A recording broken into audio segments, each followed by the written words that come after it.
Another episode of the London Free Press podcast. Thank you very much for joining us once more as we talk about the biggest and most important stories impacting London and the surrounding region, which, of course, you can always find in the London Free Press. And to do that with us today, we are joined by excellent London Free Press reporter Megan Stacey. Megan, hello. Thank you for this. Hey, Craig. Thanks for having me and calling me excellent. Yes, well, it's you should wear the moniker proudly because it's absolutely true. Uh, Speaking of excellent, and look, this is a sad story, but I thought you did a fantastic job telling it. It's in the London Free Press this week, and the headline is "Temporary Shelter Helps Homeless Man Find Trust, Care, and Community." Tell us about Dan Turner. Yeah, it was really a privilege to get to talk to Dan this week, Craig. We talked to Dan and another fellow, Aaron, and they both shared, what it was like moving into the pop-up shelter, the temporary overnight shelter on Elizabeth Street. Both of them had been living for an extended period in the Wellington Valley, in tents. That's green space at the end of Maitland Street that we've obviously written about before. And it was really interesting to hear their stories and hear from both of them about what they found in the shelter. Obviously, still some challenges, but also the benefits and the opportunity there. So, one thing that really stuck with me and struck me about Dan's story is he kind of described to us, what he had found beneficial and what he had liked, or I guess probably more accurate to say, been able to put up with when he was living in the Wellington Valley and how that compared to the shelter. So, we asked about the warmth, right? This is a warm place to sleep. How are you finding it? And he said to me, well, I slept in a sleeping bag that was suited for temps up to -30 when I was in the valley. So I was fine. It's about the same. And to hear somebody say, it's about the same when you're in a heated room for the first time in months, that's what we're dealing with, right? So it was really interesting. But Dan talked about, his life rules and how he's gone through life. His number one rule, he said, is don't trust anybody. And you see the toll that living outside, living without any proper shelter, the toll that takes on you.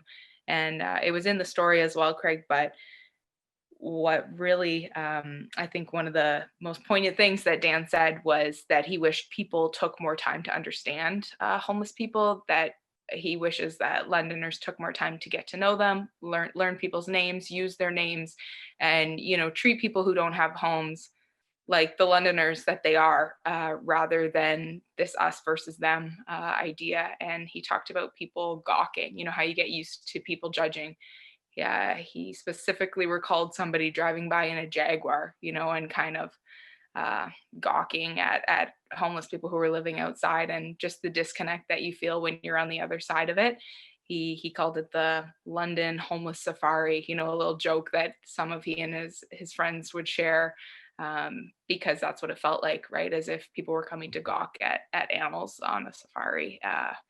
And I just think it's something we should all keep in mind, that Londoners are feeling like they're animals on a safari adventure. The way that they're treated. I mean, you can't get much more clear than that, eh, Craig? It's That's heart. appalling. It's heartbreaking. It's terrible. Now, you mentioned in the piece here that there is this temporary shelter. Give us a little background on that and how this came to be. And you mentioned that there's some positivity amongst the homeless community here, but tell us a little bit more about the shelter. Yeah, absolutely. And so the city hall, the city's winter plan, it's a winter uh, temporary solutions, I suppose, or answers to deal with homelessness. It's meant to be temporary. So Elizabeth Street, and now also at the corner of York and Colburn Streets, these are the to, I call them pop-up shelters because they are not meant to be there forever. So temporary until the end of April, about, and what happens after is still to be determined. But they are built using construction trailers, which is pretty interesting to see what they've got going on there. So there's a common space with a number of trailers, opened up. So you've got essentially a big heated room, and then there's room for about 30 people to be living at each of these two pop-up shelters. And so more construction trailers were connected, and then sort of a quick and easy wall was constructed. Many walls were constructed so that there are sort of little private rooms in these trailers. So everybody has, a warm room with a bed. You can lock your door, a place to sleep, and it's a really interesting little model. I think I've written the word unprecedented in some of my stories because it is. We've never seen anything like that in London, right?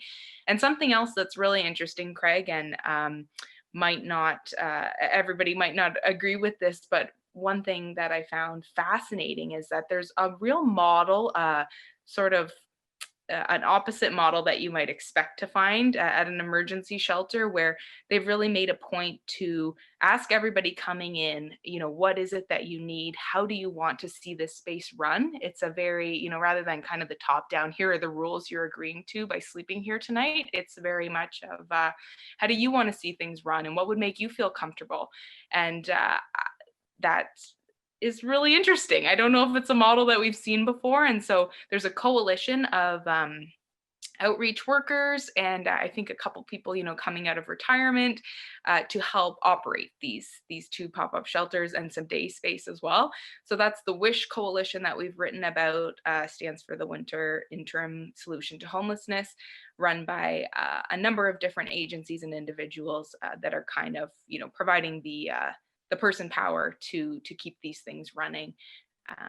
And as I say, temporary. So, this is what we've got until the end of April. And I think that's the big question mark, is what happens after that. And Aaron yesterday told us, that he hopes, that they stay up. They should be year round. He hopes they expand to more locations. And he really talked about this, as a model, like, other cities, other areas, and we have seen a similar approach in other communities as well. But he really talked about, the opportunity there to use this model, expand it, and really make some progress. He talks about, this kind of being an answer to help people make more changes in their lives as well. Yeah, and I've talked about that with a lot of experts over the years, which is, it's not just a matter of, okay, we're going to find you a warm place to sleep and dust off our hands, problem solved here.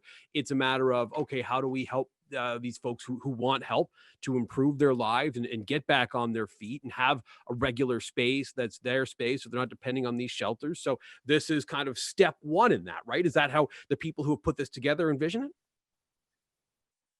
I think that's fair to say, Craig, for sure. Certainly talking to, city officials, and some outreach workers. I think that's what I've heard. We hear a lot, and I don't think people maybe appreciate as much as they should.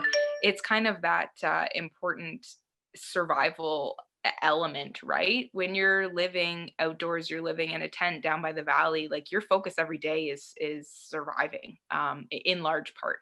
And not to speak for those folks. But what we heard yesterday is that there's a bit of a sense that you can get some other things in your life sorted out. So, for instance, there was a clinic last week to help people get ID. Dan told us, "Hey, I've got mine," but a lot of people are just, they're going on memory for a social insurance number, right? Or if your wallet's been stolen and you no longer have any way to identify yourself, you're running into a lot of barriers, right? All of us know what a problem it is. To go about life without identification. And so that's one example. Another example, in fact, for both of the men that we spoke with, are health concerns. They're actually both awaiting surgery. And, that was something that that really hit my heart, Craig. Listening to Dan talk about a fairly, no surgery's ever simple, but you know what I mean, a relatively Yeah. minor surgery for a hernia. He's been waiting and waiting. And without this shelter, he would be contemplating, trying to recover from that surgery for 6 to 8 weeks in a tent, in a floodplain, trying to keep himself safe, and heal from a surgery, uh, with not the support that you need to heal from a surgery. And so he talked about, this is kind of where he's at for now, is awaiting the surgery. He really wants to get that done so he can put some other pieces back together. But this pop-up shelter, Elizabeth Street, will give him a place to recover. A bed and people around who are checking in on him to make sure that he's okay, and that he can medically do what needs to be done, and start to recover from that. So just a couple of examples, to show, as you say, what are people dealing with, and what are the next steps. And I'm hearing too that a couple of people have actually been either on the way or close to getting other housing arrangements, right? So some people might be in the early stages just getting their paperwork in, say, to get on the public housing wait list, but other people may be closer, if they have some income coming in through social assistance and are able to work with a subsidy rent allowance to stack on top of that. This may be a transitional phase that could help them get housed. So to answer your original question, I think that's definitely the goal, and just what remains to be seen is how many people can follow that path, and how that works out over the winter. So it'll be good to see. I think that would be the goal. Yeah, and there is the winter that's remaining here. We're only sort of in the back third of January here. We've still got February, March, and some of April is going to be pretty cold weather for sleeping rough as well. So they have to be of the mindset here that this is going to be something that's needed for a little while, and maybe even when the weather does get a little bit nicer. Yeah, that's a really interesting question, Craig. And I think you're making a good point too, even in terms of how this is working, both from an operational standpoint and for the people involved. How is it working for them? It is relatively early days, right? Mhm. So I think everyone can agree it's better than sleeping outside, or at least that the option is there for people who don't want to be sleeping outside in the middle of January. Absolutely. But that is kind of a big question mark, right? Is what happens after. So when city officials pitch this to politicians, and we've spoken before, but you've got to keep in mind things came together pretty rapidly, right? It was proposed at the end of November, and the first shelter was up about 2 days before Christmas. So this is happening pretty quickly. And city staff said, very bluntly, as soon as we get these shelters up, the next question will be transitioning afterwards, right? What happens in April? So that remains the big question mark, right? Can they stay up? Can they operate? Is there, the funding is a big piece, and staffing.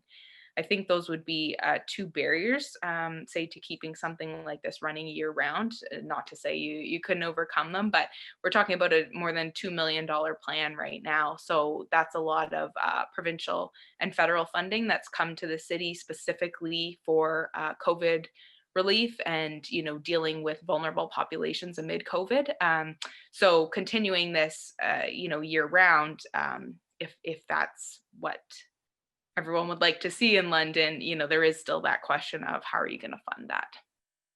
Yeah, and that's a question we're going to have to answer a different time, because we are right up against the clock here on this edition of the podcast. Megan, anything else you want to add real quickly before we wrap up our chat here? Just that it was really inspiring to talk to these two gentlemen, Craig, and hard to do justice in, one article or one podcast, but we're talking about really inspiring, really resilient individuals. And I think the rest of London has a lot to learn from people who have gone through a lot of challenges in their life and still remain, hopeful, still remain strong and resilient, and able to share some lessons with us. So I just wanted to add that I'm certainly taking some lessons away from what Dan and Aaron said to me. And I think there's some learning that we could all do based on what they've said.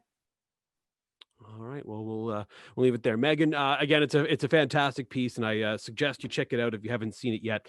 Temporary Shelter Helps Homeless Man Find Trust, Care, Community. That's by Megan Stacey. You can find it at lfpress.com. Megan, thank you very much for doing the podcast with us today. Thanks so much for having me, Craig. Great to chat. That's London Free Press reporter Megan Stacey here on the London Free Press podcast, which you can find on Spotify, on Stitcher, on Google Podcasts and Apple Podcasts. And of course, you can find us on YouTube and on lfpress.com as well. Please like, please subscribe, please leave us some positive reviews. We're getting a lot of those, and we hope that can continue. That's all the time we've got for this edition of the podcast. We'll be back with 2 more shows next week. Have a great rest of your day and weekend. We'll talk to you next week here on the London Free Press Podcast.